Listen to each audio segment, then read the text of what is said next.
Okay, seeing no further business before the executive session, we are adjourned. And now we're going right into study session. Or do you need to set something up for study session? No, the council members are joining right now, and then I'm going to grab the interviewee first. Oh, yeah, Okay. we need to make sure that they've got it running in the council chamber real quick.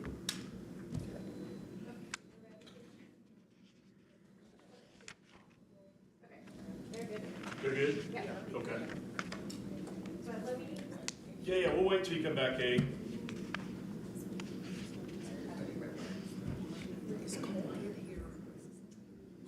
Excuse me, everybody. We had a little mix-up. Your food is in the hallway tonight. Okay. Thank you. So what is, it's Mike Kelly, right? Is that the? Yeah. No, we're a little behind. We're behind. We're about a half hour behind now. It's all your fault.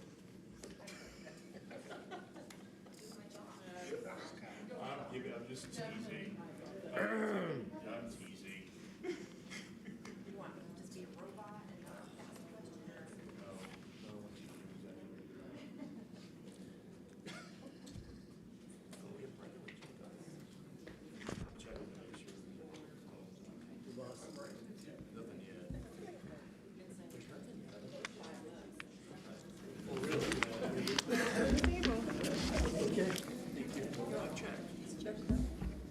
How you doing again? I think we moved down because we were living Long day. I'm sure it's a long day for you too. All right. Katie, are we ready to go? Okay, very well. Okay. Thank you for your interest in this. I'm going to give you 1 minute for opening remarks. Oh. Studies, we don't have to, do we have to call roll? You don't have to call roll. Okay. Just call the session order, so. Okay, the study session for Monday, June 9th, 2025 is called to order. So please tell us a little bit about, identify yourself, tell us a little bit about yourself for 1 minute, and then we'll have 2 minutes apiece for Q&A from all the council members, and then you'll have 2 minutes to close. Thank you, Mayor. Mayor, council members. My name is Mike Riley. I am a fairly new resident here in Aurora. Bought a house here 2 years ago. Coming from Northern Virginia, where I've seen a lot of development, a lot of planning, a lot of zoning. I've spent most of my life in public service, 31 years in the Marine Corps. I've been a town manager. I've worked on Capitol Hill. And public service is what I enjoy. I like helping, I like contributing, I like being engaged. I've been to several of the mayor's town halls. I've been to several of Councilman Sundberg's town halls. Met many of you at those town halls. And I want to be a part of the community. I think there is a lot of potential here. There are a lot of things that can be considered. I've been strongly looking at the Fitzsimmons Innovation Program, looking at the Colfax Corridor. I live off of 48th and Piccadilly in the Reserve, a community that is under a metro district, so I've become very familiar with metro districts. So I have a lot of experience that I would like to bring to the table if, in fact, you find me qualified to fill this position. Thank you. Great. Now for Q&A, Councilmember Hancock. Tell me, what is your view? Well, proper rule of government should be servant leaders. They should be available to assist. They should know what their programs are. And again, at the town hall I met you at, we were talking about your ability to get on board for this license plate issue. That's engagement. People want that. And the government should be as engaged as that. They should be in the community. They should want to help and to make life better. Quality of life is a big thing for any community. Aurora is growing. I see it every day when I drive around. And there's a lot of things that could be implemented to improve it. I've been very involved with Engage Aurora, looking at the intermodal, the districts, the transit systems, the housing areas and things like that, to get people engaged more and to be more of a community. So that's what I think government should be involved in. Thank you. You're welcome. Councilmember Coombs, you are now recognized for 2 minutes. Thank you, Mayor. Thank you so much for taking the time Yes. to be with us today. My question is about water. It's an important part of development here in the West. So what is your kind of understanding of, or I guess your view on how development should account for the water needs of the development they So that's my propose? first awakening coming here is the water conservation issues and the fact that there are a lot of restrictions on water. There are many fights over water here, and I have not paid as much attention to it as I could. I know that there is the water development plan that was brought out of the council here to take a look at how resources can be conserved and how you're going to share that water. How would developers take care of this? I would think that there, in any development area, there needs to be a consideration on how water can be conserved, how water can be accumulated. I mean, I fish in the reservoirs around here, so I know that there are some reservoirs. Is it feasible to build more reservoirs for containment? I couldn't tell you that because I don't know how that master plan would work for developing that, but water conservation is a big thing here. I miss my 5 acres in Virginia, which I used to mow. I don't do that now. I have my desert prairie yard, and maybe that gives me more time on the weekends, but I'm aware that water needs to be conserved, and I think that's important. I mean, it's a worldwide issue, let's put it that way. Thank you. Councilmember Medina, you're now recognized for 2 minutes. Thank you, sir. Yeah, my question is around the economics and what your ideas are on bringing a venue to Aurora. A venue. So that's a very good point, because I had some notes about that. I was involved with the development of the Hilton Performing Arts Center in Prince William County, Virginia. It was an idea. When I was a youth up in upstate New York, we had the Saratoga Performing Arts Center. And so I got on board with, why don't we have our own performing arts center? We need one in Prince William County. It's large enough. We have the same population that you do here. It's a offshoot of the George Mason University Fine Arts Program, and it's been exceptional. I think that would be a marvelous idea because I have been very involved with cultural arts. I've sat on the development committee for the Performing Arts Center and on the ballet theater as well. And I think that Aurora needs a gathering place. It doesn't have it. It needs a small town ball field, a minor league ball field. It needs a place for people to go, to be a community. I know for a fact what the Performing Arts Center has done to Prince William County, bringing in business, because people want their families to have a cultural aspect. And so this Performing Arts Center has a host of things. It has ballet, it has a big band, it has symphonies, we actually started a Veterans in the Arts initiative where they are free programs for veterans to teach their kids how to play guitars or them to play guitars, to do art, painting, photography. Yes, I think you should have a venue. I think it would be well received. Thank you. Councilmember Bergen, you are now recognized for 2 minutes. Thank you. Thank you for being here and wanting to serve the city. My question is about, do you understand what criteria is used in the decision-making process for planning and zoning? Because we've heard some questions about how you would like the city to look, but do you understand what the actual criteria is when So I can look at, is it 146, 4.5, or 160, the zoning and regulation. I do not know that to the degree that I need to know it.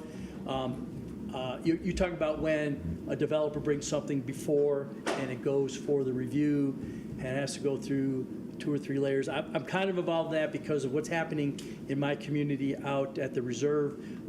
Go ahead. Sorry, that's not really my question. Okay. My question is, if you're a commissioner on the planning and zoning and you are looking at an application that has come forward, what is the criteria used for decision-making? Because it's very strict, that criteria. So I was just wondering if you knew what some of the criteria. I do not know what that criteria is.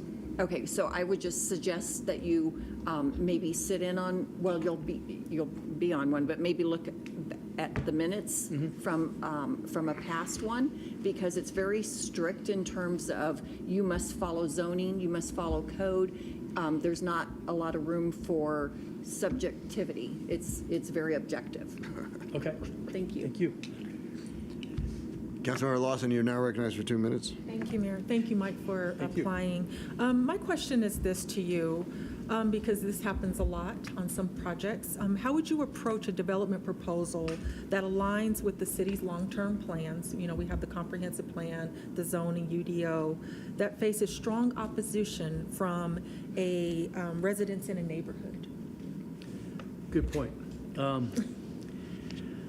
I think collaboration is key. A lot has to do with how the development is teed up. In my experience, I used to see developments all the time go before the Board of Supervisors, and people come in and they complain, how come this is happening? What they don't realize is 2 years ago, those notices are out. And people need to become more educated. The citizens need to become more educated about the process. Because for them to come in and start complaining that, oh my gosh, there's putting this apartment complex here, or this data center here, they need to be educated about it. And I think that, as you were mentioning, what does the government do? It needs to educate people on the process, because that way they're more engaged, their issues are identified earlier, and then you don't have those huge confrontations where crowds line up outside and people have placards and you have to have the police here and things of that nature.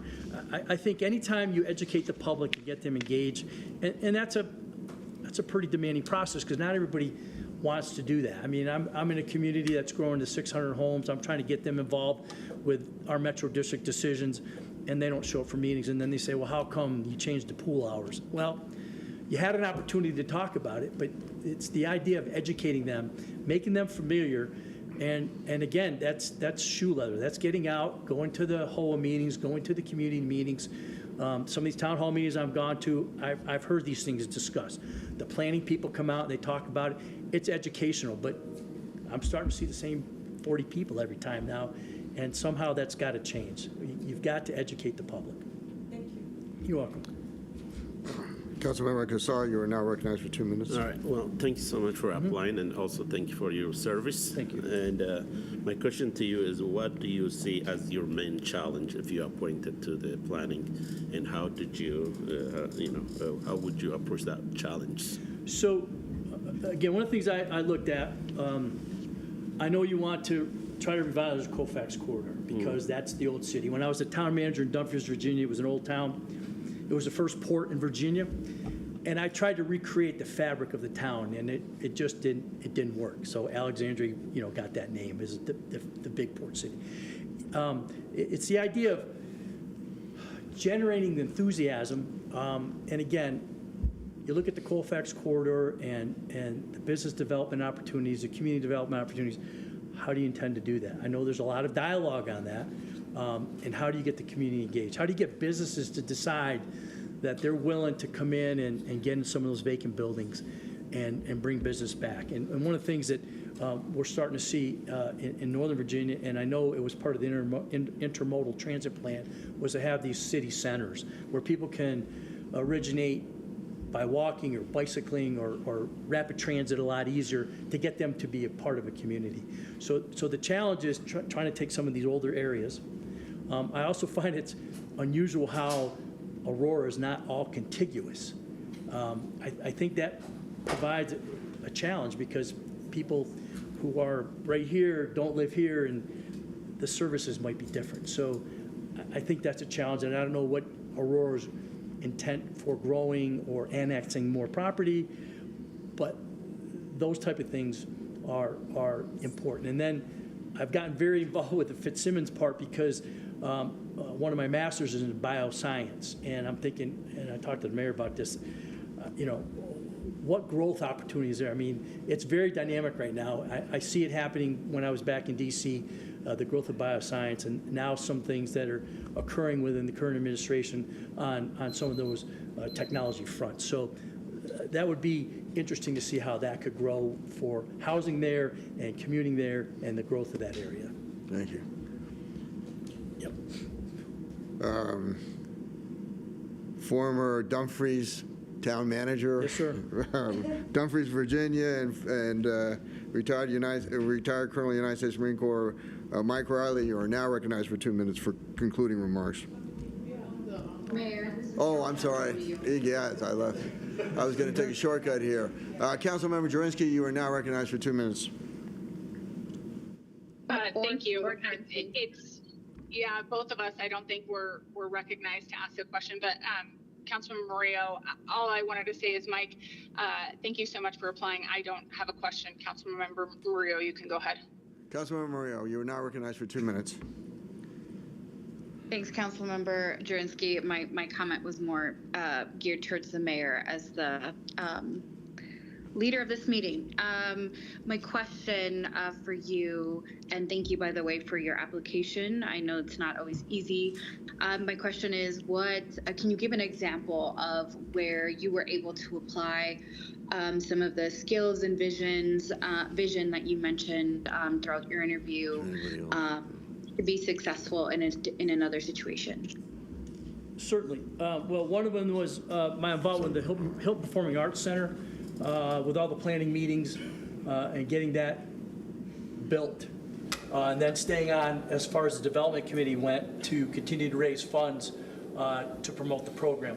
Another big project that I led was the opening and dedication of the National Museum of the Marine Corps. It was a year-long planning effort, which was my program portfolio, and I managed to use all my program management skills, collaboration with local, state, and federal authorities, and bringing that magnificent masterpiece to I-95. So I've used those skills there. And then I've been appointed to several commissions when I was in Prince William County, Transportation Commission, a school board commission, and a couple other finance commissions. So taking some of my background either from Capitol Hill, from being a former town manager, or in the Marine Corps, utilizing leadership skills, attention to detail, integrity, and things of those natures. That's what I would apply here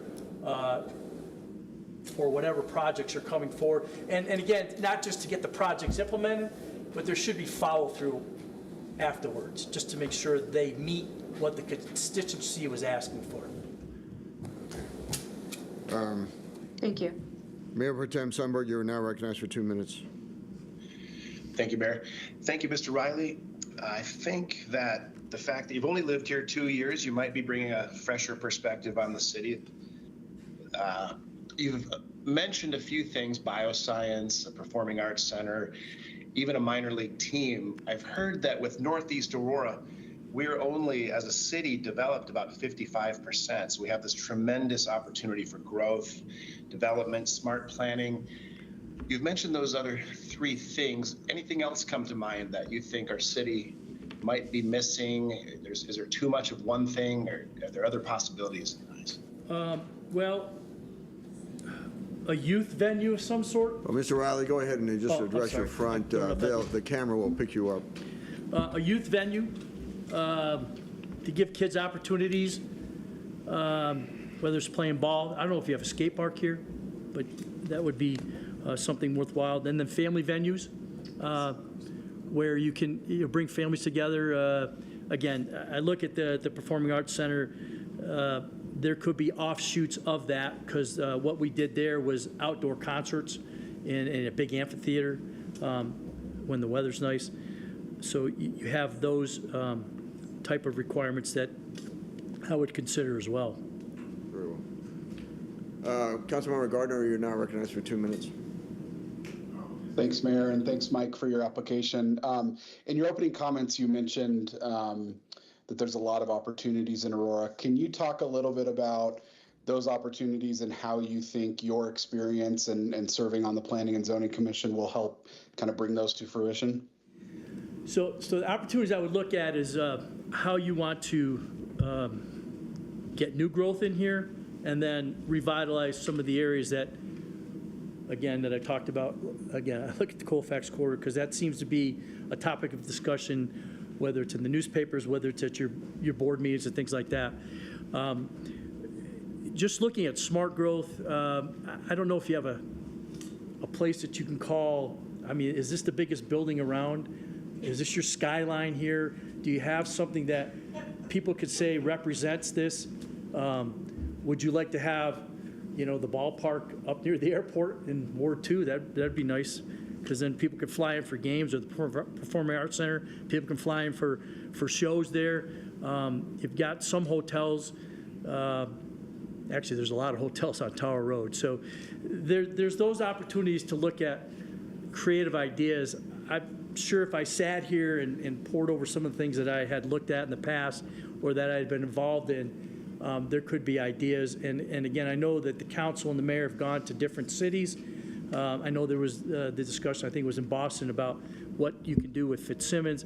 Again, looking at sister cities, and I'm still a member of the ICMA, so that publication gives me a lot of information about opportunities that people can look at as well.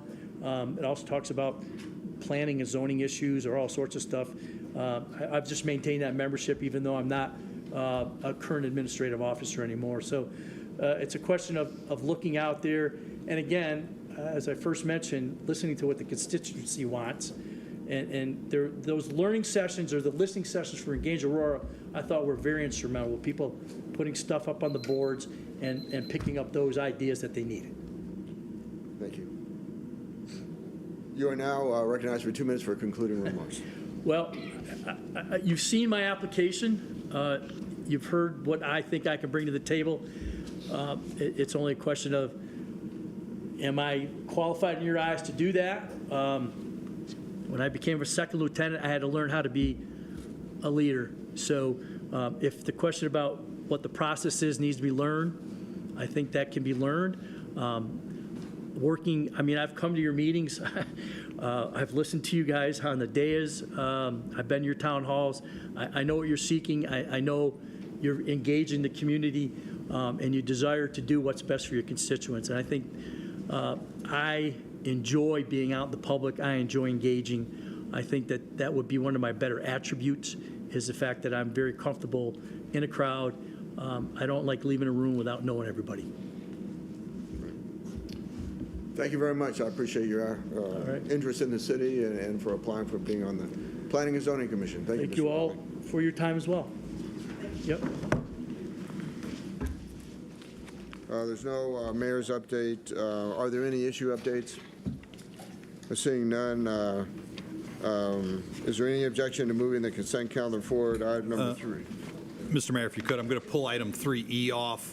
The developer in question on that one has some changes that they'd like to potentially explore, so it's not ready yet. So we'll bring 3E forward to a future study session. Okay, very well. Question before us is moving the consent calendar forward, item number 3A through 3D and 3F. Is there any objection to moving the consent calendar forward? Councilmember Bergen. Very well. Please proceed. Okay. Turn this on. So my question is on the Aurora Commerce Center Metropolitan District Service Plan Amendment. Just wondering, is there any obligation for Gun Club Road in that amendment?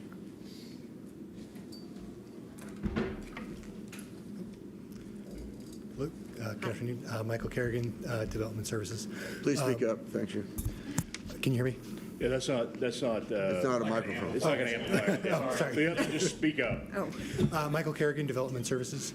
There's no specific requirements for Gun Club Road in the ACC Metro District Service Plan Amendment. So are they not part of any of the ARIs? So the ACC is part of the Aurora Regional Transportation Authority. Oh, okay. Perfect. Thank you. That's what I wanted to know. Very well. Item number 4A, lease purchase COPs, certificates of participation, financing for an animal shelter. Teresa Sedmak.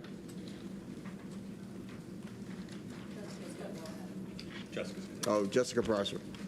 That's fine. I'm going to just start out with a brief overview. Good evening, Mayor and Council. I'm Jessica Prosser, Director of Housing and Community Services. I'll start out just a brief overview of where we are with the animal shelter in terms of design and getting to that point, and then I'll turn it over to Teresa to talk a little bit more specifically on the financing and the COP side of things. So just a brief project description. Obviously looking to build a new facility that's more effective than what we have currently, and the mission statement for the animal shelter. Current state and need, currently operating out of an old evidence facility that was established in the 1980s, very limited capacity. We are out of compliance with PACFA, which is the group that monitors our compliance related to safety and things like that. So really looking at this facility is at end of life. We've done some needs assessment and come back to you all a while ago related to building a new facility. Project location, just as a reminder, is just to the southeast of the current facility on a 15-acre parcel the city currently owns. The blue box there is where we would put about a 5-acre site for the new facility. This is a very preliminary site plan of how it would lay out on the 5-acre piece. To the northwest there is where you would come in as a customer of the facility and the public would enter. The south side would be a city-only area with quite a big yard on the south and east part. Right now we have very limited outdoor ability, and we also have to cross a parking lot with animals, which is not helpful for staff. So just a few other things about the new facility that are really going to enhance it is we can separate things like court hold animals from adoptable animals, have 2 separate entrances in the lobby. So when someone's coming in to adopt an animal, they're having a very different experience than someone that's coming in to maybe pick up an animal that was a stray, or we have animals that are on a court hold that we can't have the public interacting with. Also isolation areas, a new veterinary area, separation of dogs and cats, which can be really stressful to the animals, how we have them set up now. So just a basic site plan. We're still working through the design process with a group called Animal Arts and getting through that design piece. So I just talked a little bit overall about the facility, looking at about a 38,000 square foot new facility and housing for about 250 animals. And then that indoor-outdoor space that I talked about. This is the Capitol stack. Just to kind of briefly review that, this is, we haven't, like I said, gotten a new facility since the 80s. We have quite a bit of population growth. Therefore, this would qualify for impact fees. We have some capital fund. We have previously put some ARPA dollars towards this. We have some estate gifts from a couple of people that have passed away in the community and left money for the animal shelter specifically. So felt like that was a good use for this. And then what we're here to talk about tonight specifically is the COP debt insurance. This is just a breakdown of the soft costs versus the hard costs there. We're looking at a $51 million total cost of the facility with about $39 million going to those hard costs. You can see the other things related there. And then some information on the market conditions, and Teresa will get a little bit more specifically into that, but we have several escalators built in and contingencies built in as we move through this process. And this describes the project financing and the COP financing for about $27 million. Over a 30-year term, and then the ARPA dollars and other pieces as well that break down there. So we have to spend our ARPA dollars by the end of 2026, so we've committed those funds already with this project. Basic timeline, we're looking at design through the end of this year and a little bit into next year, and then permitting and construction. And hopefully construction beginning in 2026 with about an 18 to 24 month build out. So we want to be able to leverage the funding so we can start to move forward. That really helps us get to hiring the CMGC and getting contractors on board to really finish the design process with the contractor to create some economies of scale and hopefully be able to create some reductions in pricing once we get them into the fold as well. So I'm going to turn it over to Teresa to just talk a little bit about the COPs, and then we're happy to take any questions. So good afternoon, Teresa Sedmak, City Treasurer. So as Jessica alluded to, we are planning to issue certificates of participation, which is lease purchase financing for a portion of the capital stack. And so we have an ordinance before you, hopefully, that will go to the regular meeting to allow us to go to the market with COPs. The ordinance calls for a maximum of $27 million to be issued, maximum interest rate of 6%. For a 30-year financing, and we are planning to go to market with council's approval at the end of August. So I'm happy to answer any questions. That's about it for me. Councilmember Bergen. Thank you for the presentation. And I know staff did some work in terms of talking to the counties and some jurisdictions, because I had asked if they would participate in helping us fund the animal shelter. So just if you could just give a quick recap on, I know you guys did work on that.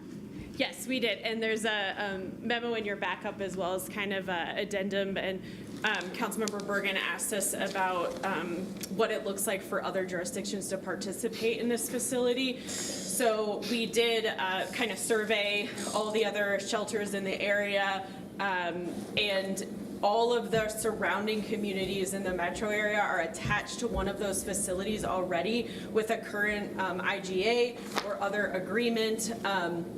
Arapahoe County currently has an IGA with us.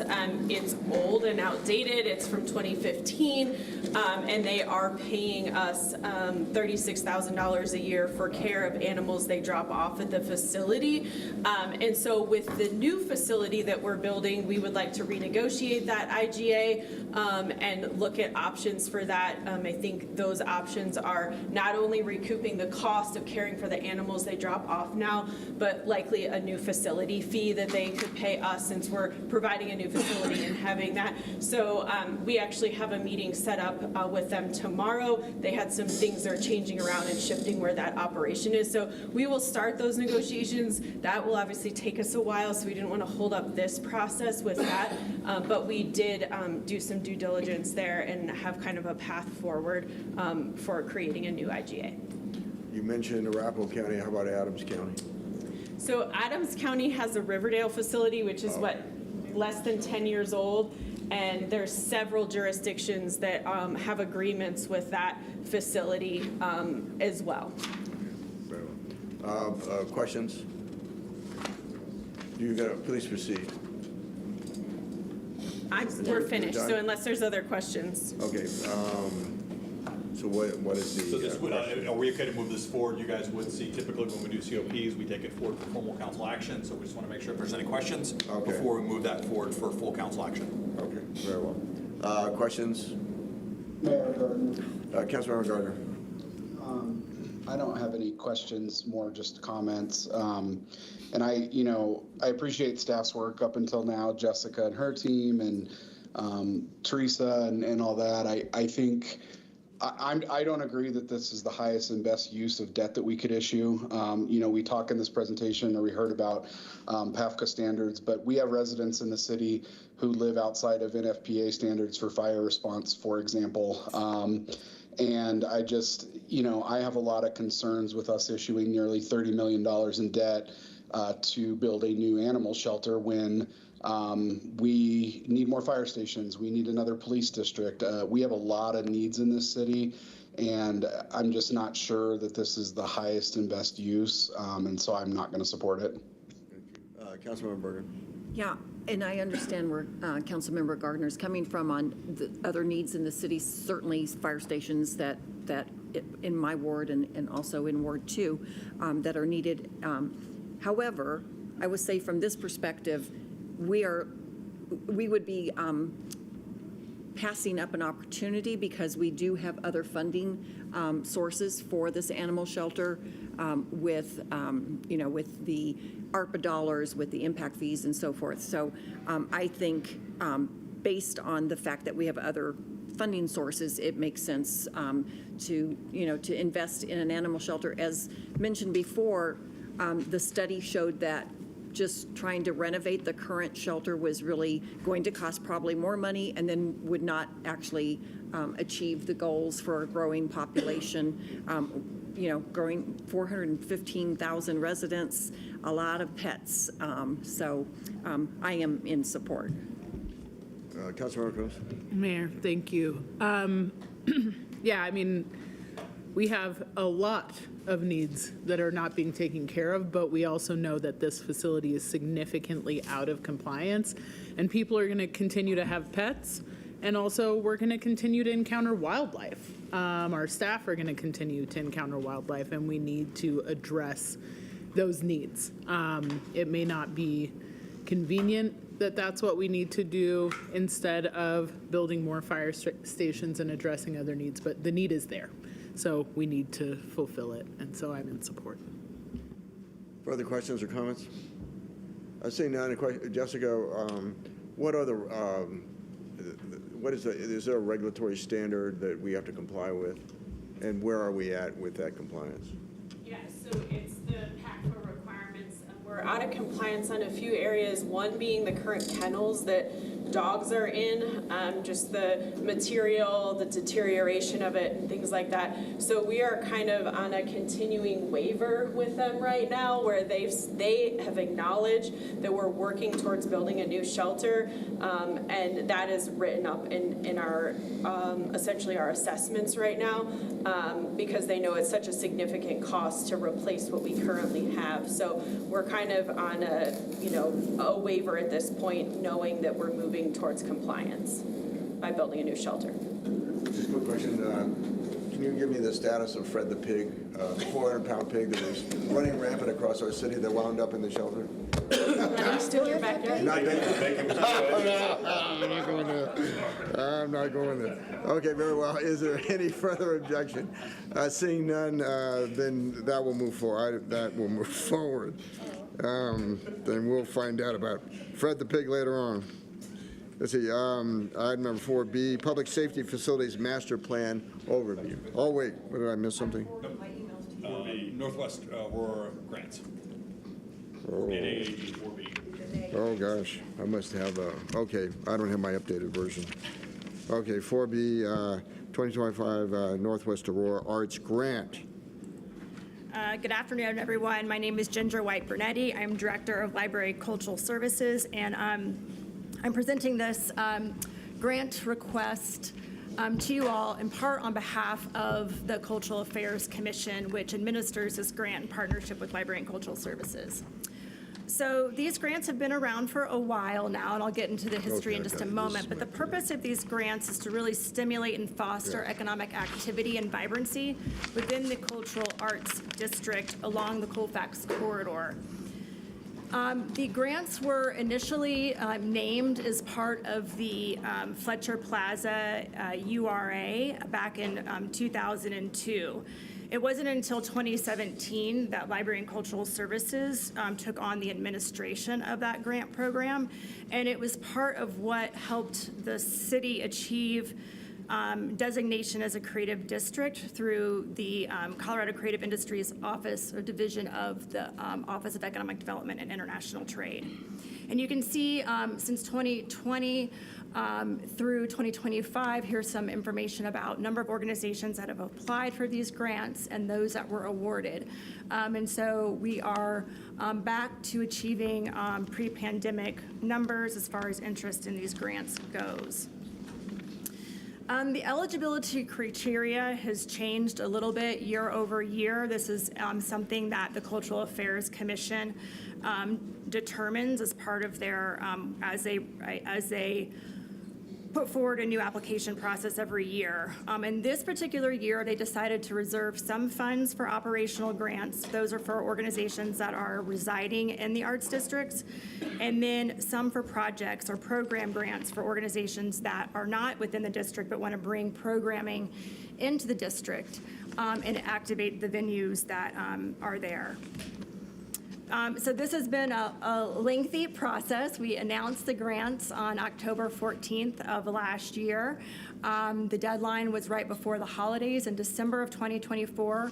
We had the full commission and a community member from ACAD as part of the selection panel. They both reviewed written materials and conducted interviews at Central Library right after the holiday in January. In February, the commission voted to approve and recommend 13 organizations for your review.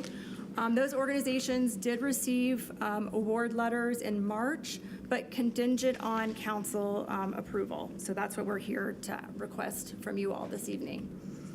And you can see these are the organizations that the commission recommended for funding. It's 13 organizations for a total of $75,000. And so we are seeking your approval to fund these 13 organizations at a total of $75,000. And with that, I'm happy to take any questions you might have. Questions to staff? Councilmember Jonesky? Can you just remind me where this money is coming out of, what pot? So it is now housed in Library and Cultural Services. It was part of the spring supplemental, and so it's part of the general fund. It's part of our Cultural Services General Fund allocation. Further questions? Councilmember Morgan? What, is this an increase, decrease of the normal budget that you've done? So in previous years, it's been $150,000 that's been granted. This is now $75,000. Thank you. Further questions? Please proceed then. Great. So I was seeking your approval to fulfill these grant obligations. Is there any objection to moving item number 4B forward? Then item number 4B will move forward. Thank you very much for the presentation. Thank you. Item number 4C, Public Safety Facilities Master Plan Overview. Laura Perry.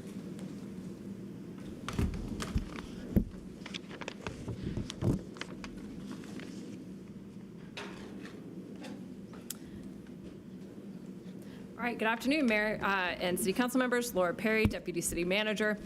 And today I have the esteemed honor of presenting the draft Public Safety Master Plan in collaboration with Chief Otten, Chief Chamberlain, and Director Bonetta. So a little bit about master planning. So several years ago, Council had the foresight to set aside dollars to support capital master plans across the city. Those dollars supported several efforts to inform our capital planning needs, one of which was the Public Safety Capital Master Plan, the first of its kind in the city. Capital master plans are really important in helping the city shape its capital needs and really provides that needs assessment and prioritization to inform how these needs are funded moving forward. For public safety, that involved over 30 facilities, and that results in a document that will serve as a 25-year strategic plan and framework to guide a roadmap for capital planning and financial support.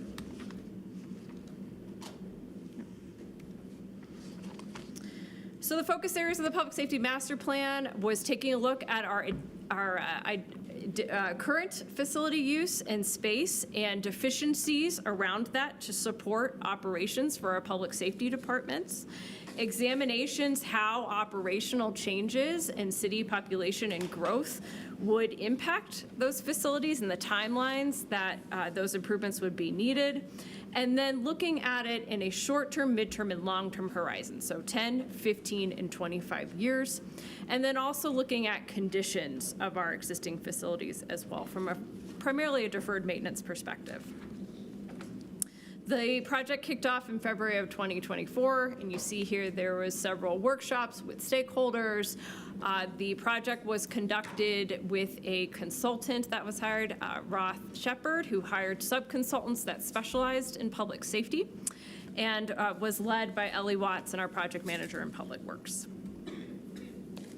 The project involves several visioning sessions, data collection, so on-site tours, in-depth facility assessments done by engineers, interviews with stakeholders internally in the various departments, as well as a look at historical documentation that has guided the capital planning around these facilities previous to now. And then most importantly, looking at growth. So the study involved forecasting future staffing and space needs because there is a strong tie to the operations and infrastructure for our public safety departments. I mentioned that engineers took a review of all the facilities. This is a high-level overview. Each of the facilities were rated based on their condition. You see from red down to green, green being good, red being in critical shape. And they looked at each of those 4 areas. So architecturally, how are these facilities looking? The site around them, structural elements like roof and windows, and then any electrical components within the buildings themselves. Overarchingly, and you'll hear this from each of the chiefs and Director Bonetta, but key challenges identified where our facilities exceed 30 to 35 years old, requiring major updates.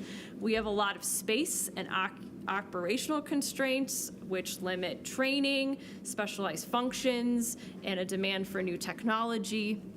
Systematic impacts, so the infrastructure, as I mentioned, ties very deeply to the public safety operations in the city. So obviously, these limit service delivery. And then shared facility issues. So also the tie to operations in our multi-purpose facility design, need for optimization there as well. Overarchingly, the plan totals $1.5 billion. This is a unconstrained financial plan, and again, 25 years, and you'll hear about each of these various areas from each of the chiefs and Director Bonetta themselves. Councilmember Jurenski. I'm just curious, this is a public safety facilities master plan, and I don't see courts or detention included in this at all. How are they left out of? We are working with courts and detention separately to do a facility condition assessment for their facilities. Okay, so, but their needs are not going to be a part of this Build Up Aurora initiative that we're potentially bringing forward? Yes, or they will? they are not just in this particular master plan. It was only focused on the 3 departments. They're part of it. They are part of it. Yes. Okay, okay. They're a part of public safety, but they're just gonna be labeled something else. I got it, go ahead. Yes. Overarchingly, this is the high-level look at all of the project needs broken up by short-term, mid-term, and long-term. Hard to read on the screen, but in your backup and also in the public safety report itself. And Chief Otten will walk through Aurora Fire Rescue.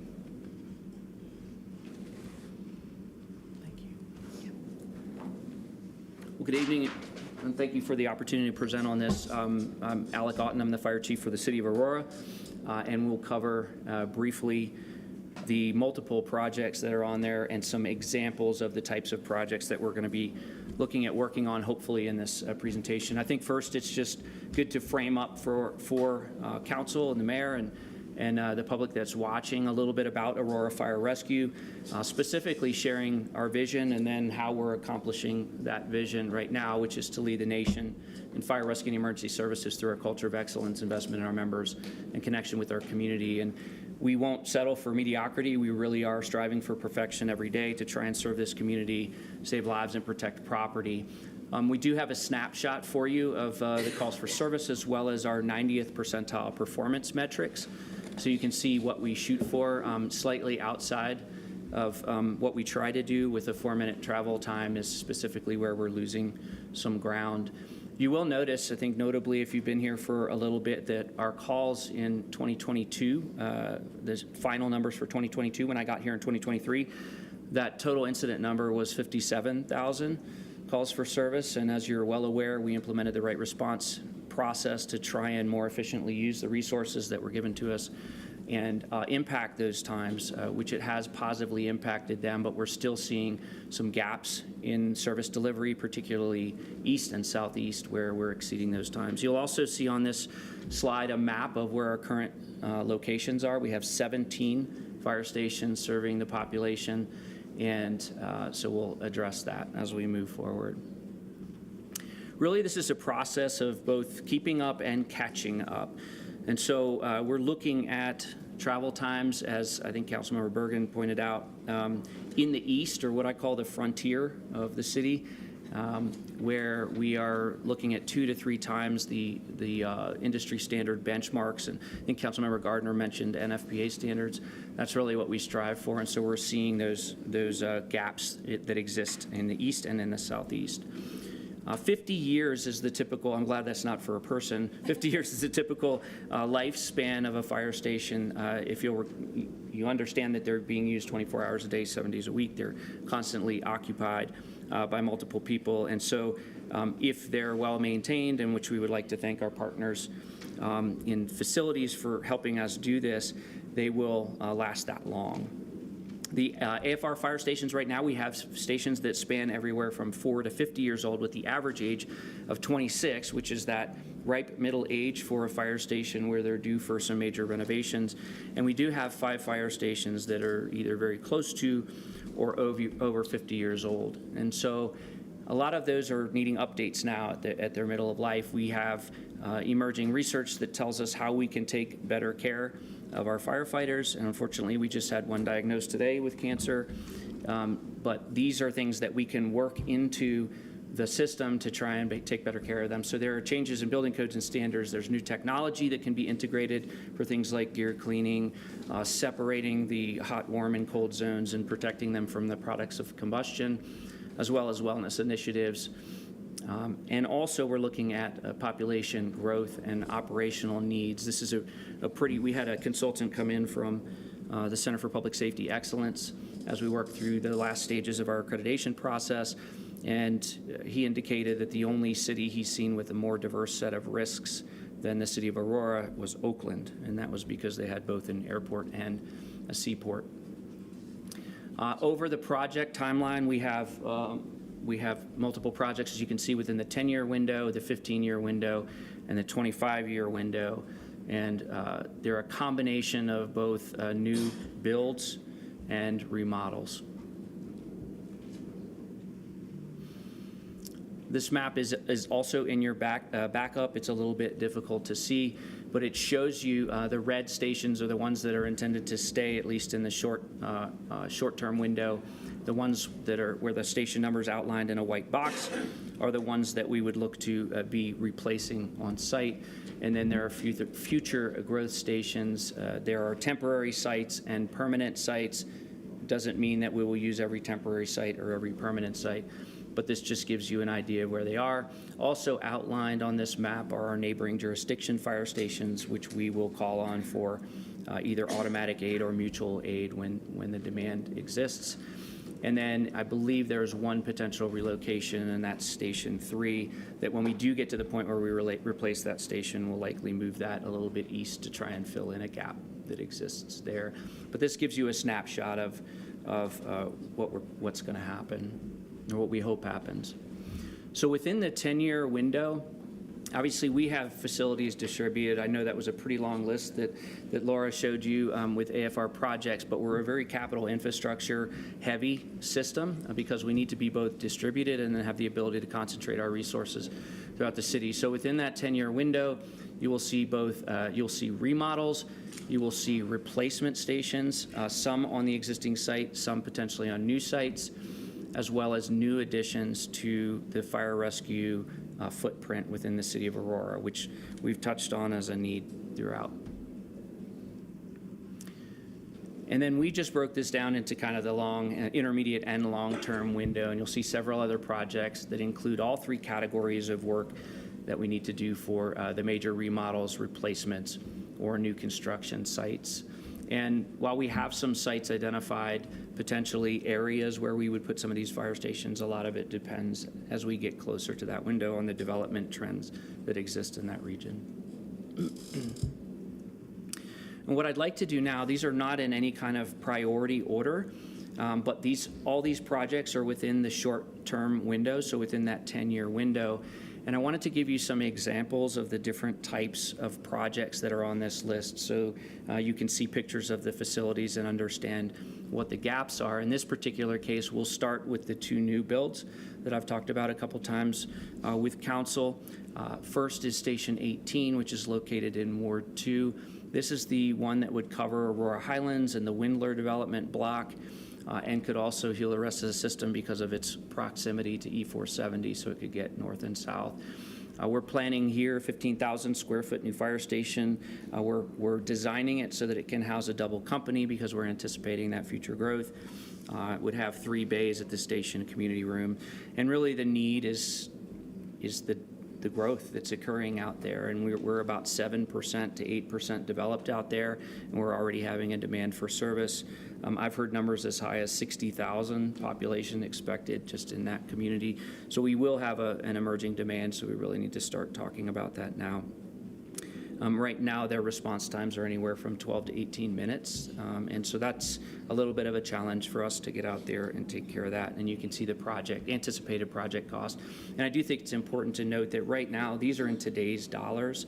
It's really difficult to project on a 25-year plan what those projected costs would be down the road. So the second one is what we're referring to as Station 19. This is the South Shore Blackstone Station that's near Smoky Hill in Powhatan.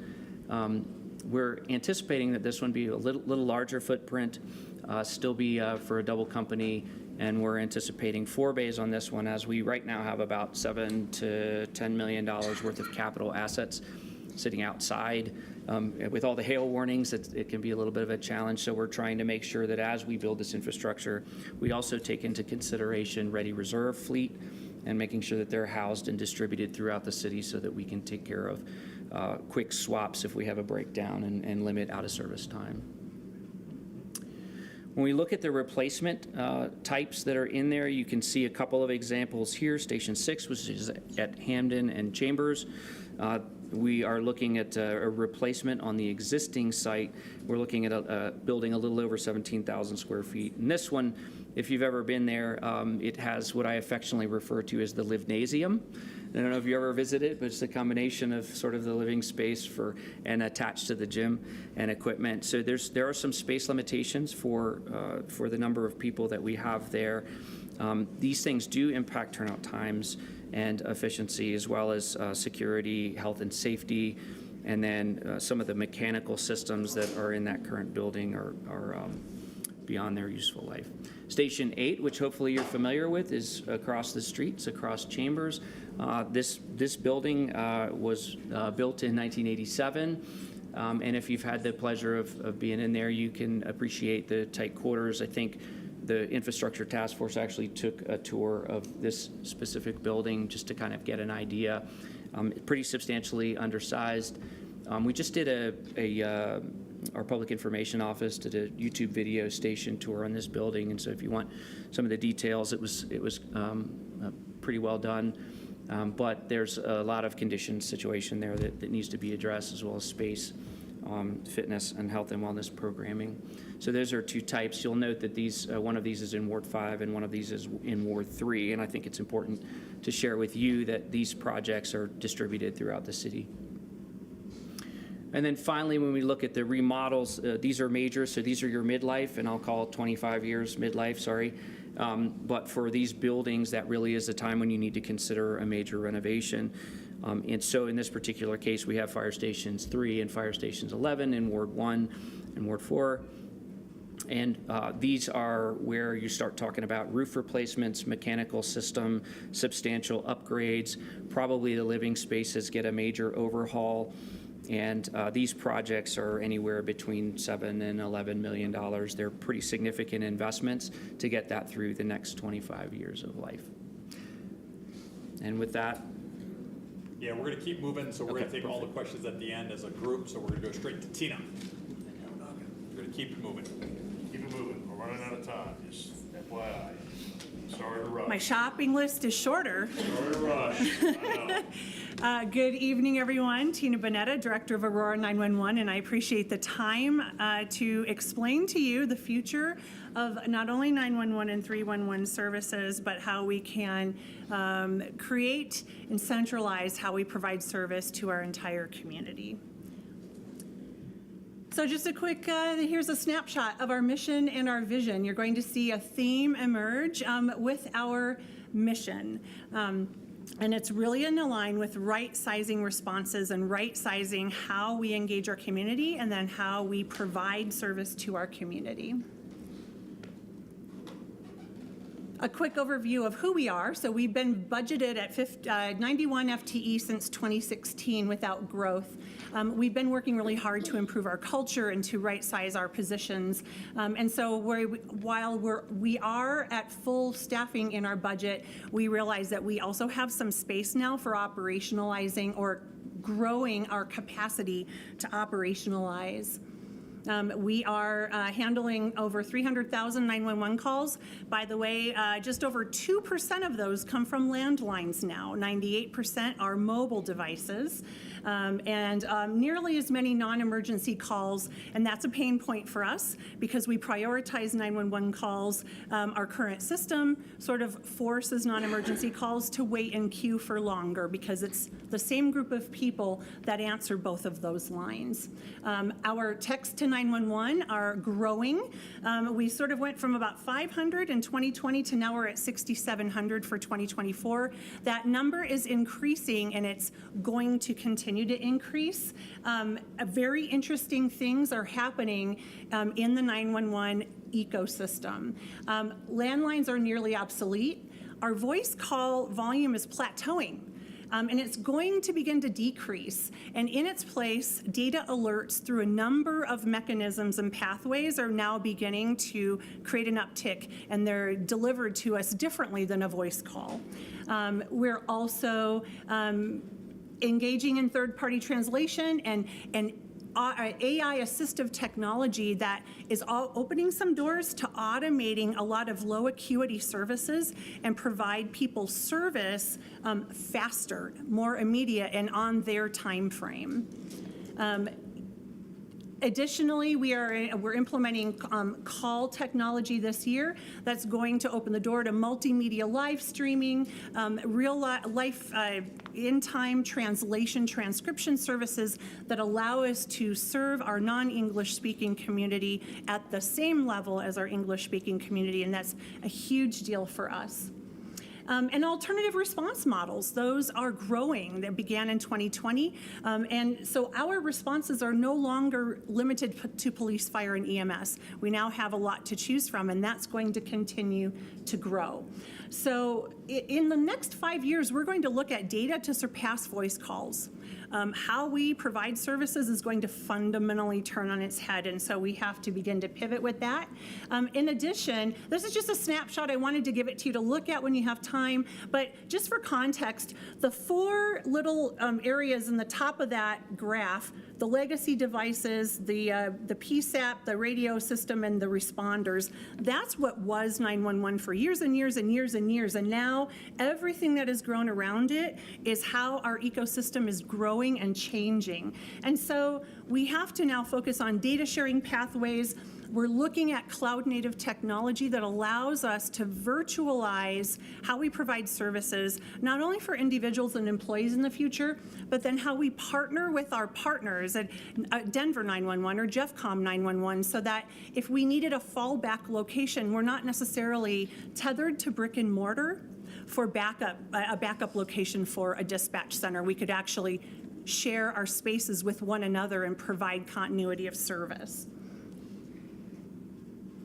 So we really want to simplify how we provide service to our community.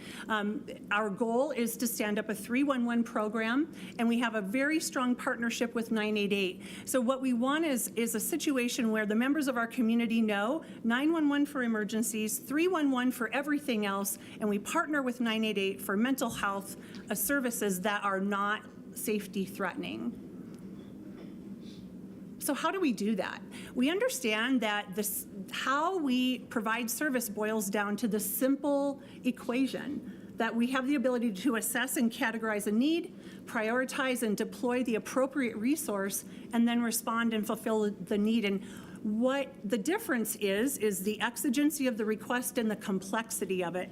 And we also understand that we have a lot of city services. So we may have circumstances where we need police and fire together, or maybe we need the fire department and housing and community service. Depending on the situation, the ability to scale how we respond is really, really important to us.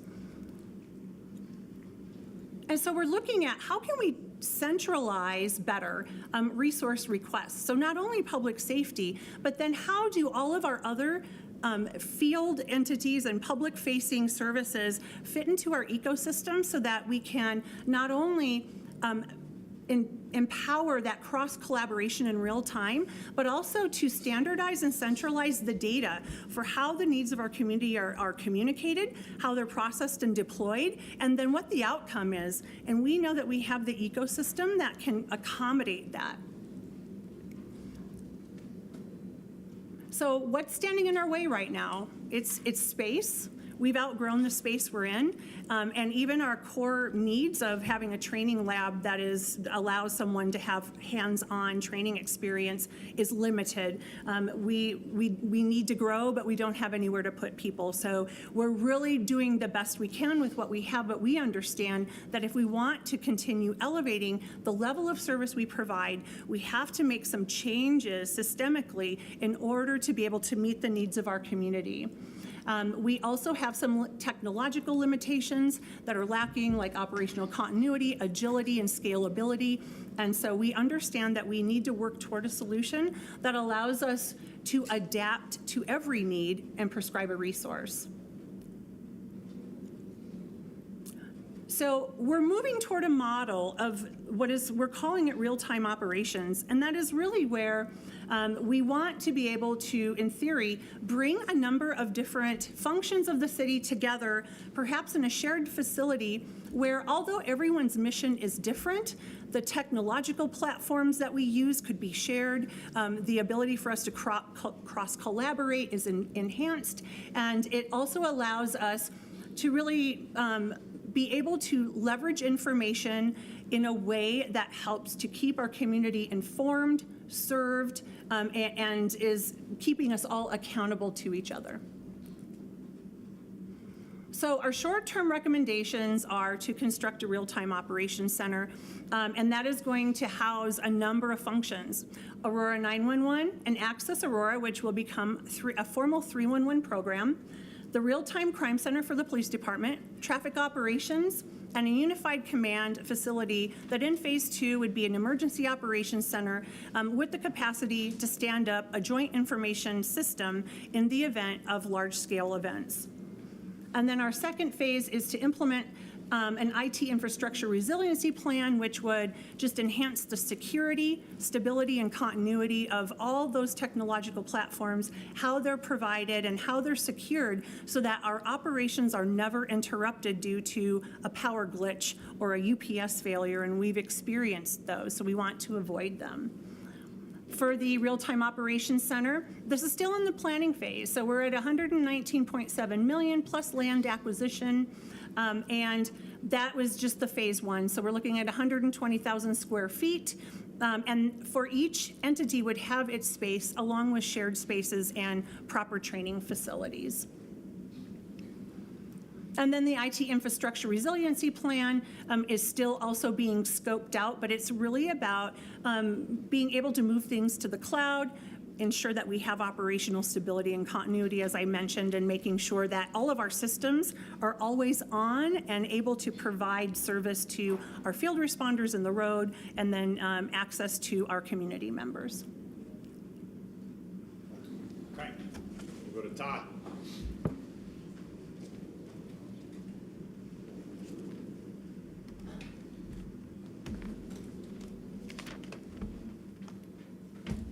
Good evening, everybody. My name is Todd Chamberlain. I'm the Chief of Police here with the City of Aurora. I'm really looking forward to this opportunity to kind of educate and enlighten you on where we are as far as our logistics and our staffing and our facilities and what we hope to see in the future. I'm going to go back real quick. Again, everybody knows what the mission is, what we do. Out of the 305,000 calls for service that Tina just mentioned, the Aurora Police Department handles approximately 255,000 of those calls for service. So again, a huge yoke of responsibility of making sure that we are supporting this community and making sure that this community is safe.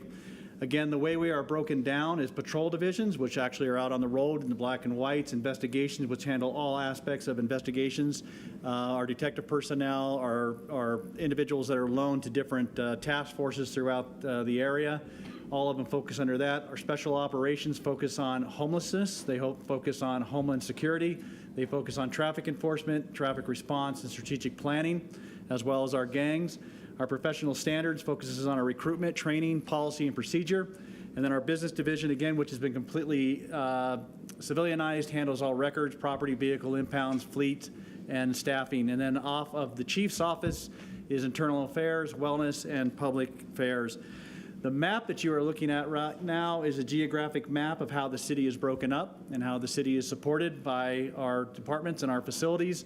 Again, you can see D1 and D2 are incredibly close. If you look up to the north in Aurora Highlands, it's almost a vacant land where there is no actually law enforcement. There's present, but there is no stations or any housing for any law enforcement up and around that area. And then D3, as you can all know and see, is at the very base of where we are at.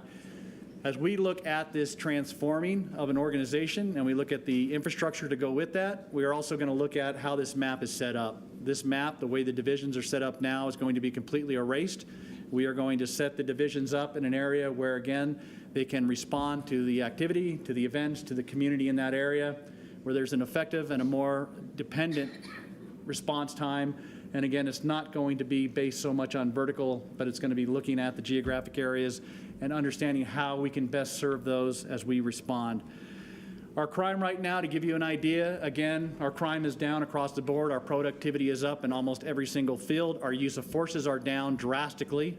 Our contacts with our community are up.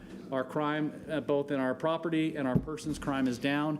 Actually, on our shooting calls right now, on our fatals and non-fatals, we are at a 5-year low, which is an absolute amazing thing. We have cut it in half almost since last year, and we have cut it more from the prior year. So we are at an all-time low as far as fatals and non-fatals in the city of Aurora, which speaks volumes about where this department is and where they are going. What we were hoping for, again, where our staff is at, again, 748, 212 civilian. I think you all know that. What we hope to do is increase that, obviously, as time goes. We've talked about that in the past. Our construction and our facilities, again, what our constraints are. We have 14 different facilities. All of them are, without question, aging and old. And again, with the impact of the growth and the expectation of that growth in the city of Aurora, there definitely needs to be a modification right now. I will tell you again, and you guys all know this, it's nothing new to you, but when you look at public safety, it is the backbone of community stability. When you think of neighborhoods, are they perceived safe, the impact that can have? When you think of business, again, does a business want to come to a city that's not considered safe or a city that is struggling? Absolutely not. Will house values be increased or decreased based upon the crime trends and based upon the issues faced in those communities? Reputation, it matters. Again, when we had TDA and they impacted an entire aspect of a community, that had a national impact on us. And it also focused on what we were looked at as far as an organization. Community trust, again, is tied with our facilities and how we manage those facilities. Right now, we are in aging stations. Almost all of our stations have been modified. Again, District 1 was actually built in 1950. It was refurbished in 2002. It was never meant to be a police station. It was modified to be a police station. District 2 was never meant to be a police station. It was modified to be a police station. It was once a bank. It is not set up in any way to sustain it. District 3 is not a standalone police station. It is a combination of multiple assets, which include fire, 911, and a library. It is not sustainable to keep that up in the way it is. Our headquarters, again, was once a jail. It was modified to become the police headquarters. All of these buildings and all of these structures need to be reviewed and looked at. And again, whether we're doing it now or whether we're doing it in 25 years, that aspect is still an important component. When I talked about the mapping and what we hope to do, again, here's what I hope and what we look at. We're looking at recommendations for property and evidence, a new geographic division up in 4, a consolidation of special operations, and then using that special operations space, which is going to be moved from one location to another, to allow our resources to fill in those spots. We're also looking at modernization and complete renovation of headquarters, and then different improvements will include enhancements to lobby, site improvements, security sites, and then changing rooms and innovations, what's going to be make a facility more conducive and more approachable by the community that we serve. The first things that we're looking at, again, this is kind of in an order that we would like to see it in, is a patrol District 4. That would be up in the northern area of Aurora. I like to bring things down to kind of a human level of how it would be impactful and important. About 2 weeks ago, we had an officer-involved shooting that occurred up at the very north end of the division. It happened at the parking spot right next to the airport. Our officer put out a help call during that incident. He had to wrestle with a suspect for almost 4 minutes by himself. He was struggling for his weapon, he was struggling for his gun, he was struggling for his life. The first officers to arrive to that help call came 7 minutes later, and that was actually Denver police officers. And so again, the need to have a facility that's more focused on that community, that's focused and supports the officers, it's not just a request, it's actually a necessity. Whether it's now or 10 years, it is something that definitely has to be looked at and modified and embraced. So that's what we were hoping to do with this on District 4. That in turn would allow us to modify and change District 1, 2, and 3, and have a better span of control and better response to where we are going. Another aspect that we want to focus on is our special operations. Again, that includes our canines, our SWAT, our detective personnel, some of our detective personnel, our gang units, and again, right now they are spread in multiple locations. Some of them are in District 1, up on the 3rd floor. We have a facility that holds all their equipment and logistics, which is off-site up at the Nome venue. So again, being able to consolidate, centralize all these specialized units in one location would have a huge impact on what we want to achieve and how we want to do it. I'm going to go back here because I want to see if I missed one real quickly, so apologies. I think it might be coming up here soon. Headquarters, let's see if it's property and evidence. One thing, it's not on this slide presentation, but it's property and evidence. That is one that we really definitely want to modify and change. Right now, we have 5 different facilities that hold all of our property over the years. Again, that evidence has to be held for the duration of court processes, and it also has to be held for case until destruction is timely. Right now, those facilities, many of them are unsecured, they're unguarded. We have cases and incidences of information that are in those locations that are imperative to not only past prosecutions, but also future prosecutions. Again, the opportunity, it's not fun, it's not something that's real dynamic, but if you have poor evidence management, that is the Achilles heel of many, many law enforcement agencies. If you misplace DNA, if you misplace logistics, NIBIN information related to other shootings and other incidents, it can be absolutely painful and incredibly costly to an organization that's involved in litigation. The modernization, again, for the headquarters, this is another process that we're looking at to change the headquarters itself, which would be a complete tear down and change. The 15 and 25-year recommendations, it's focused again on all the facilities across the board. It's looking at what we can do as far as modernization and changing of the capstick or our academy facility. Right now, the academy is a joint training venture, which you all know. We are bursting at the seams. We have 2 academy classes that are there. The fire just started another academy class. It is packed in there. The academy, the way we would like to see it in the future, is to see a separation between fire and between PD to allow each entity to have their own academy. As far as cost effectiveness, our range is right now up at the Spring Hill Golf Course.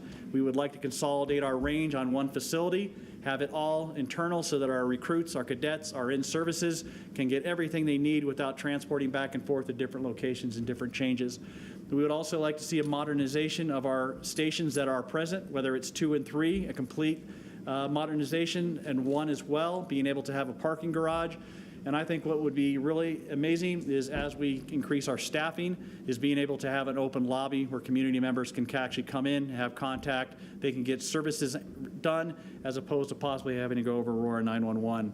So that's what we're looking at for the future. The 10-year recommendations, again, it's all pretty much the same thing. Real-time operations, construction of a multiple facility that would come together in collaboration with fire or be separate from fire. And these are the things that we hope to see, recommendations that we hope to put into place. With that, I think there's one more. I think that is it. I kind of want to really spend just one more second. I know we're stressed on time, but that academy, that really is something to consider, the value of it, the importance of it. Again, we are lucky to have this academy. We're lucky to have everything. We're lucky to be able to be in these positions where we can serve people. But how well we institute what we need as far as our training and our knowledge is really important. And right now, those academies, they're not working out the best way they could. We really are stretched with space. The space as far as travel to and from, the integration. I know it sounds good to have this harmonious relationship with fire and all these joint things.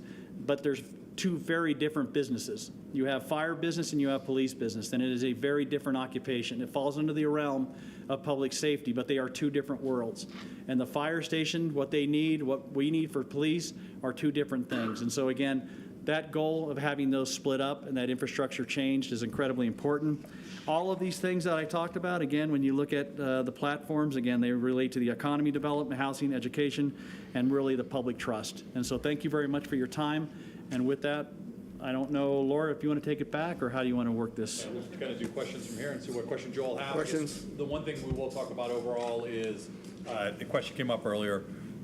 This is information, as we've told you before, we've really positioned ourselves with these master plan to now have meaningful conversations as part of the infrastructure task force. As the infrastructure task force goes forward, we have defined needs, defined projects we can talk to the public about.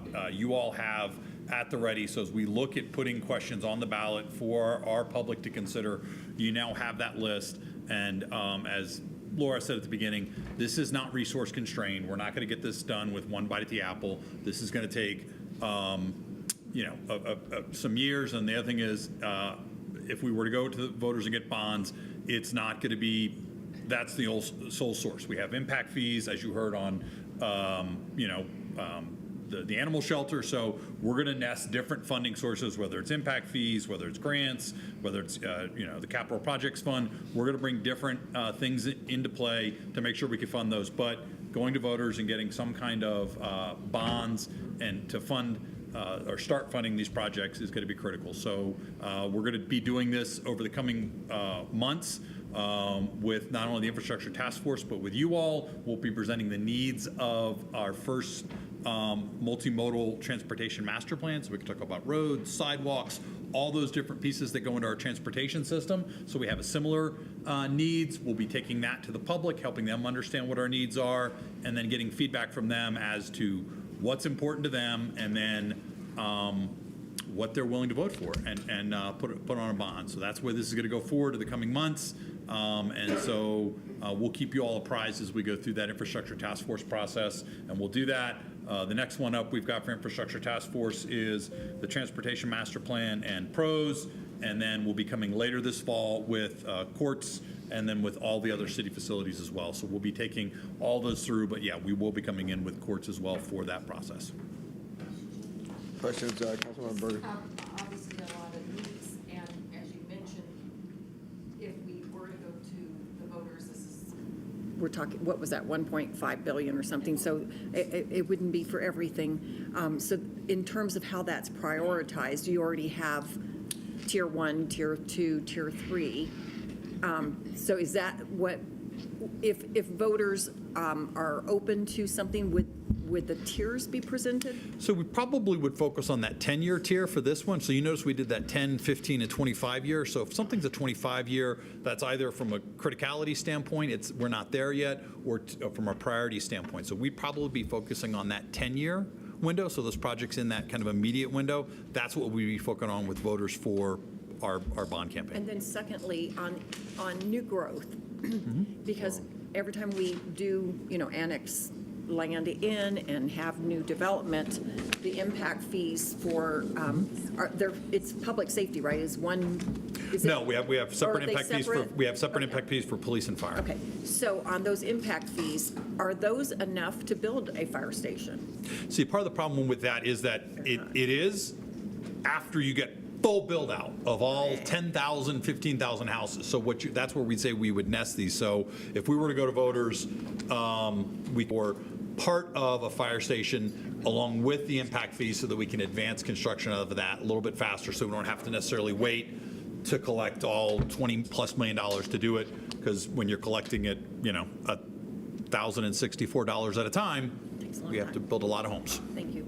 Mayor, I just have a Councilmember Lawson. So, Jason, you know my comment to you about you guys came to all my town halls. I think this is how you should have did it.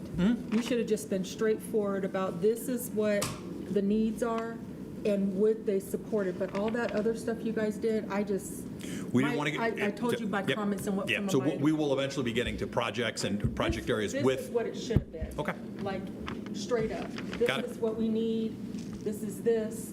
and then, hey, voters, would you vote for something like this because it needs, but you guys did all that fluff. Okay. And I'm saying that, to me, it was, and that's my opinion, it just didn't make sense. Okay. Further questions, comments? Okay. Seeing none, thank you. So that's public, that's information only, correct? Yep. Okay.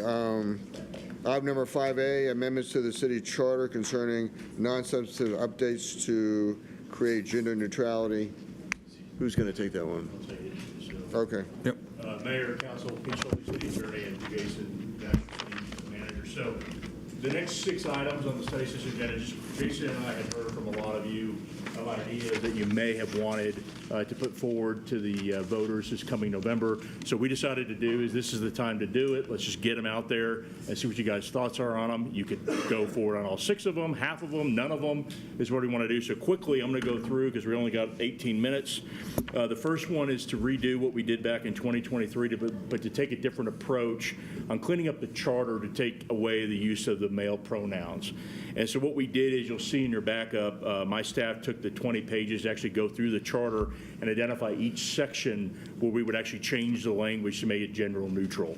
And the question would be at the end, so people, if they had questions about it, they could go pull up what the ordinance is and see exactly what would be changed. So the question is, should those articles, or several of them, hereby be amended to replace gender-specific language with gender-neutral terms to promote clarity, equality, and consistency without changing the meaning or intent of any charter provision? Is there any objection? Seeing none, then that's the direction. But didn't we try that before? We did, but it was we're doing a different approach this time. We're actually, instead of having the codifier do it themselves, we did it in advance with an ordinance section that said, as city attorney, if we see something that we missed, can do that through ordinance. we can do that to Okay. fix it if that happens. Okay. Yeah, the language was. Okay. Yeah, a little wonky. Item number 5B, item number 5B, amendments to the city charter concerning filling city council vacancies based on the timing of the vacancy. So this is one where I think under the current charter, Pete can kind of walk you through that. This would be looking at that when we have those vacancies. So Pete, you want to kind of walk us through what it currently says? What it would do would amend section or Article 3.7 of the charter by saying, in the case of the vacancy which occurs 1 calendar year or less, but more than 90 days before the next regular election for that seat, the remaining council members shall appoint by majority vote no later than 45 days after such vacancy occurs a duly qualified person to fill such vacancy. All right, so kind of how we do it now, if it's, again, if it's less than a year but more than 90 days, you guys appoint as you normally would do. In the case of a vacancy which occurs 90 days or less for the next regular municipal election for that seat, the vacancy will remain until filled by the election. So in other words, it'll be open for 90 days or less until the election takes place. In the case of a vacancy which occurs more than 1 year before the next regular election for the seat, the vacancy will be filled by a special municipal election or at the next regular municipal election, whichever comes first, if applicable timing requirements can be met. Of course, people signing up to run and so forth. Any person elected in a special municipal election or regular municipal election for that seat will serve only until the next regular election of council. And if no candidates on the ballot fill the vacancy, the council may appoint a duly qualified person for up to 2 years. So what it does is, again, it puts in a, depending on the timing of the vacancy, which again probably would go into political decisions on when council members would step down, whether or not council would have the right to appoint. Okay. Questions? Councilmember Coombs, did you have a question? Just more of a general, I know that there were a lot of questions from members of the public last time about the items. And so I guess regardless of what we do on these, if we can just make sure that there's really clear information for the voters, because I heard a lot of complaints that there was not clear information. So what we wanted to do is we made sure that the ordinances were really clear, right, on what exactly these would do. But again, as you know, once they get referred to the ballot, we can put the information on the website, do everything we can, but we can't use city funds to advertise, as you know. One of the reasons I think Pete wanted to bring these in, because they're charter changes, there's some timing limits in terms, since I think you have to put them on the ballot. The ordinance needs to be effective putting them on the ballot to go to voters. So part of that is, I think if we get through this tonight or we don't, in the backup that puts this question before you, we can also maybe do some of those examples. So if you all have some examples about how this would help, we can do that in the backup to maybe provide that clarity. But as Pete said, once it goes on the ballot, we're somewhat limited. But as part of that public discussion, if there's examples you all have, we're happy to kind of do that to maybe have a little more fulsome, kind of backup in terms of that, just so that it's not just the ordinance. We can do some examples maybe in the commentary or things like that, if you think that would be helpful. All right, yeah, Is there that any sounds good. objection to moving 5B forward? Seeing none, item 5B will move forward. Item number 5C, amendment to the city charter concerning the residency requirement for the city manager. As you guys all know, that the only council appointee that has to live in the city currently under the charter is the city manager. The thought has been from several council members is that may be an archaic provision because now we have the internet, we have email, we have other things where the city manager could live close by, but that would be a decision for council to make upon making the appointment versus having it a requirement in the charter. So that's what it does, just ask the voters, should Article 7.1 of the city charter be amended to eliminate the requirement that the city manager arrive in the city limits. And I will state there is a Supreme Court case out of Denver that talks about residency requirements.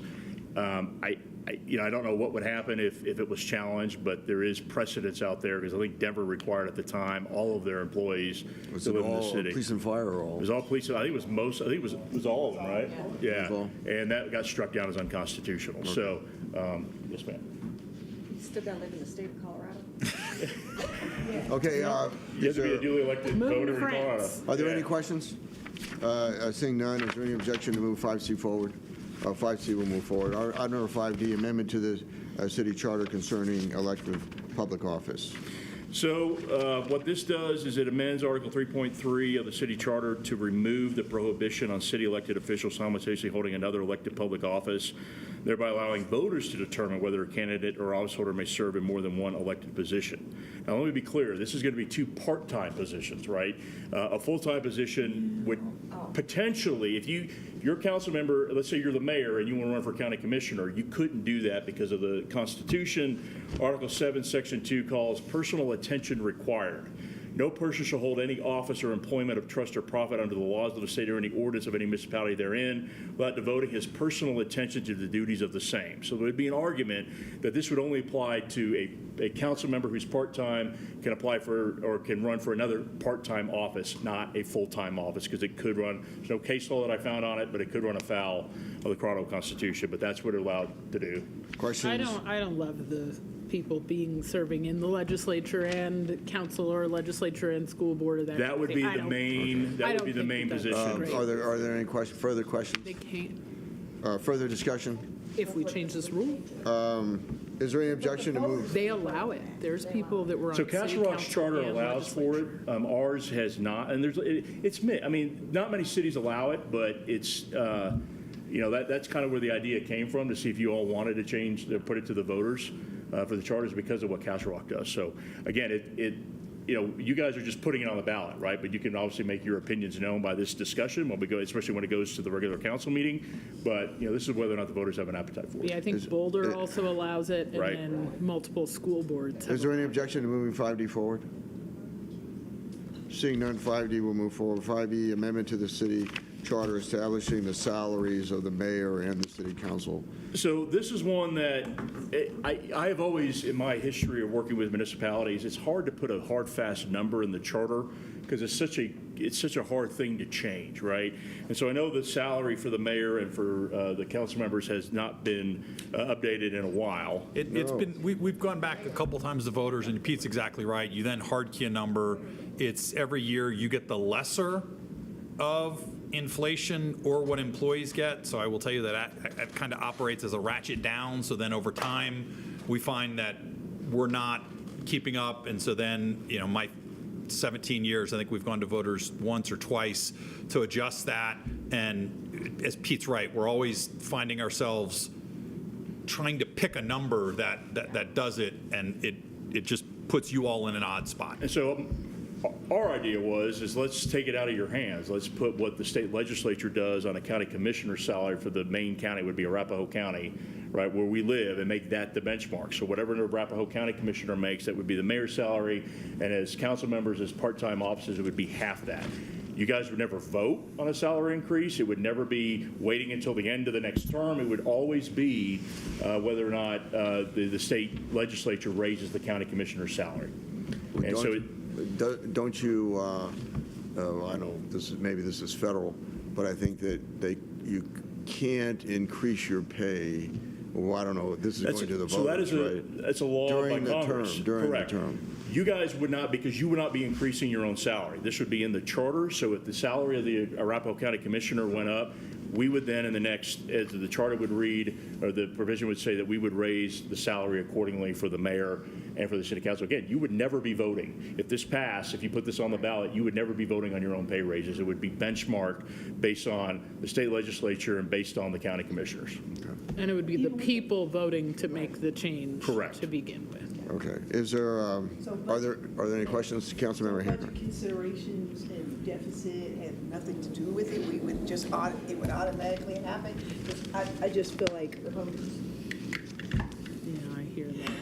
Further questions or it's comments? kind of dicey, Jason. It is. I mean, so obviously this would be an increase of where you're at now. I think we could, if you want to delay the implementation past, for a year or whatever, if you wanted to, like, yes, that's a. No, you're not with the last amendment charter change, just wait a minute. I'm out. Okay, let's But stay on topic. it's up to you all, but yeah, it's a question of, it would be voters approving that. And again, you guys would have, again, you would have no input except if you wanted to lobby your residents without using city funds later. Yeah, my question is, does this have any impact? We voted on a resolution specifically for council members of on it. Would a council member still have the ability to Defer a portion of their salary, yes. a portion of their Sure. salary? Okay. Absolutely. If you guys said that you didn't want, it Okay. would stay in the general fund. I just want to make sure that, okay. Yeah, for sure. All right. That wouldn't change that. It would just be again, it would be an automatic increase where you all as council members wouldn't be voting on your own increases. Because you can do, That a council member can. We could, again, put that in the information on, like, I wouldn't put it, I wouldn't put it in the question. We could put it in take a the second look commentary. at that legally, because I think that, well, again, federal side, but you can't simply say, on the federal side, you can't simply say, I'm not going to take my salary. You have to take it, and then you can contribute wherever you want to contribute it, but you're going to pay taxes Well, on can we it. double check that then? I really would like to know this information. We amended our city. Yeah. Our city code says we can. Okay. So, I just wanted to make sure. yeah. Home rule. I just wanted to make sure. Okay, is there any objection to moving item 5E forward? Mayor objects. Is there any other objection? Okay, very well. Councilmember Hancock. 5E will move forward. He would get a handsome increase in salary if that passed. You and your husband can live in my basement. All right, we're moving quickly. 5F, right, Mayor? 5F? Yeah. A proposed amendment to Article 3-5 of the city charter clarifying that the ward and at-large positions are separate offices like the mayor regarding term limits. So there are cities like, for example, Arvada, that considers their at-large and their ward district council members as separate offices that don't apply to term limits. So somebody who served, I'll use the ward example, somebody's been in a ward seat for 12 years and they want to run for an at-large or mayor, they could without taking 4 years off.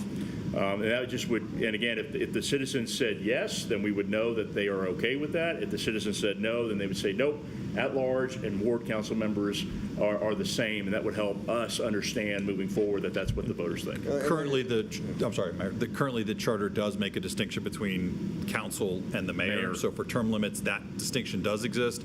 There is no, the charter is silent to ward versus at-large, and so it doesn't.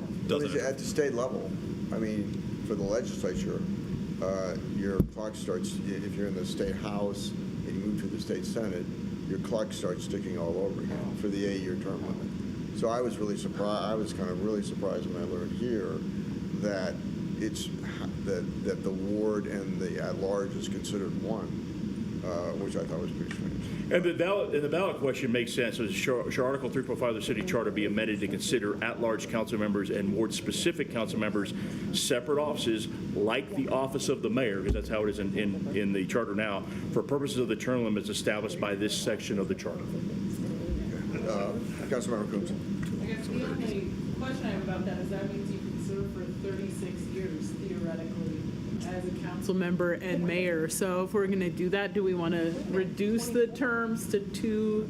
It's 12, 12, 12. No, you can serve for 12 years in that case. I would say if the voters did that, I guess that would. I mean, again, that would be leaving it up to the voters if they wanted to do You're it. an at-large member, and then you're a ward member, and then you become the mayor. She's saying technically you can run for each of the Well, mayors. but let me tell you, that everywhere else in the state of Colorado that I'm aware of, that each office is considered separately when it comes to, you have a term limit for that specific office.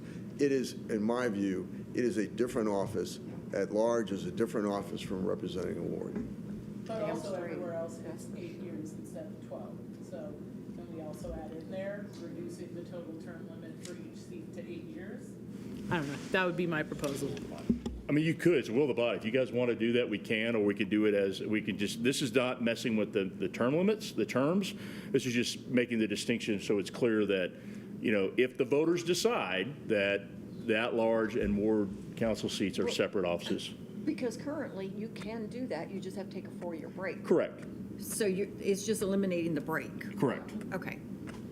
So again, you run for the state house, you run for the state senate, which I did, that clock starts ticking over. It's 8 years for each You office. do have to run. Yeah, that's the Okay, hard are part. further questions or comments? Is there any objection to moving item number 5F forward? Item number 5F will move forward. Hearing none, I guess. Yeah, cool. Oh, I'm sorry, Councilmember Hancock. Okay, you object. Okay, two objections. You don't think 36 years is appropriate? Knocking doors. Yeah. Knocking boots. Okay. Study session is adjourned. We will reconvene on the floor at 6:45.